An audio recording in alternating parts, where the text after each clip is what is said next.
मोकामा से जेडीयू विधायक अनंत सिंह की कानूनी परेशानी अब बढ़ती चली जा रही है। गोपालगंज पुलिस ने कोर्ट में अर्जी देकर उनके मामले में भारतीय न्याय संहिता की 2 गंभीर धारा जोड़ने की मांग की है।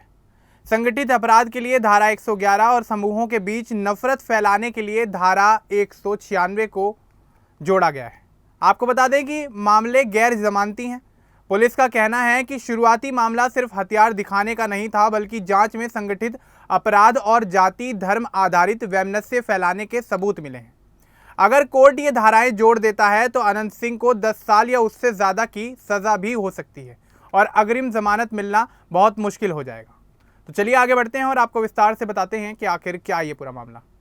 दरअसल बिहार के मोकामा से जेडीयू विधायक अनंत सिंह की कानूनी परेशानियां लगातार बढ़ती चली जा रही हैं। अब गोपालगंज पुलिस ने उनके खिलाफ चल रहे एक मामले को और गंभीर बनाने के लिए एक बड़ा कदम उठाया है। पुलिस ने अदालत में अर्जी देकर भारतीय न्याय संहिता की 2 नई धाराएं जोड़ने की मांग की है। ये दोनों धाराएं काफ़ी गंभीर मानी जाती हैं।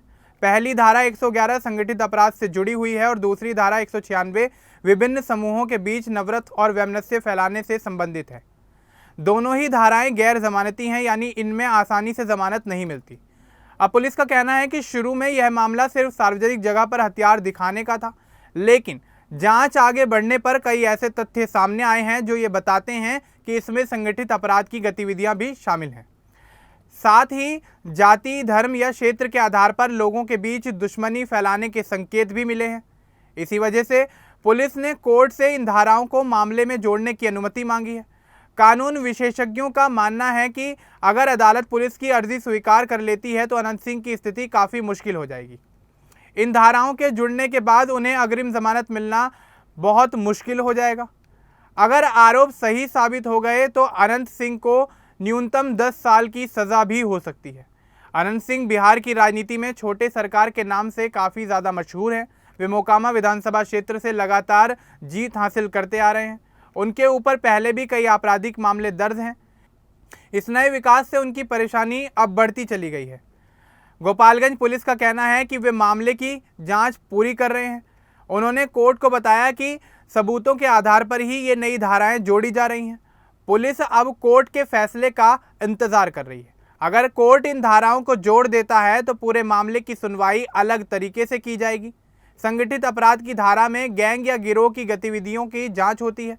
वहीं धारा 196 में सोशल मीडिया भाषण या अन्य माध्यमों से नफरत फैलाने की जांच होती है। अनंत सिंह के समर्थक इस पूरे मामले को राजनीतिक साजिश बता रहे हैं। उनका कहना है कि विपक्षी पार्टियां उन्हें परेशान करने की कोशिश कर रही हैं, लेकिन पुलिस ने साफ किया है कि यह जांच तथ्यों पर आधारित है। यह घटना बिहार की राजनीति में अब चर्चा का विषय बन गई है। जेडीयू और एनडीए के नेताओं की नज़रें भी इस मामले पर टिकी हुई हैं। अनंत सिंह बिहार के उन नेताओं में शुमार हैं जिन पर लंबे समय से आपराधिक पृष्ठभूमि के आरोप लगते आ रहे हैं। पुलिस की इस अर्जी के बाद अनंत सिंह की कानूनी टीम अब कोर्ट में इसका विरोध करने की तैयारियों में जुट गई है। वे कोर्ट से ये धाराएं ना जोड़ने की अपील करेंगे। बिहार में कानून व्यवस्था को लेकर पहले से ही बहस चली आ रही है। ऐसे में एक सिटिंग विधायक पर गंभीर धाराएं जोड़ने के मांग ने राजनीतिक हलचल और भी ज़्यादा बढ़ा दी है। अनंत सिंह पर पहले भी हथियार रखने, धमकी देने और अन्य मामलों में केस दर्ज हो चुके हैं। इस नए मोड़ से उनके राजनीतिक भविष्य पर इसका काफ़ी गहरा असर पड़ सकता है। अगर ये धाराएं जुड़ गईं तो फिर अनंत सिंह के चुनाव लड़ने और राजनीतिक गतिविधियों पर भी इसका प्रभाव पड़ता नजर आएगा। पुलिस अब कोर्ट के आदेश का इंतजार कर रही है। कोर्ट अगर अर्जी मंजूर कर लेता है तो जांच और भी ज़्यादा तेज़ हो जाएगी। पूरा मामला अब अदालत के फैसले पर निर्भर करता है। यह घटना दिखाती है कि बिहार पुलिस गंभीर अपराधों पर सख्ती से कार्रवाई कर रही है, चाहे आरोपी कोई भी हो। पुलिस सबूतों के आधार पर आगे बढ़ रही है। कुल मिलाकर अनंत सिंह की मुश्किलें बढ़ती जा रही हैं। गोपालगंज पुलिस की इस अर्जी ने पूरे मामले को एक नया आयाम दे दिया है। अब देखना होगा कि कोर्ट इस मामले में आगे क्या फैसला लेता है और इससे बिहार की राजनीति पर क्या असर पड़ता है। अब इस पूरे मामले को लेकर आपका क्या कुछ कहना है, हमें कमेंट बॉक्स में ज़रूर बताएं। बाकी इस तरह की और अपडेट्स के लिए हमारे चैनल को सब्सक्राइब करना ना भूलें। धन्यवाद।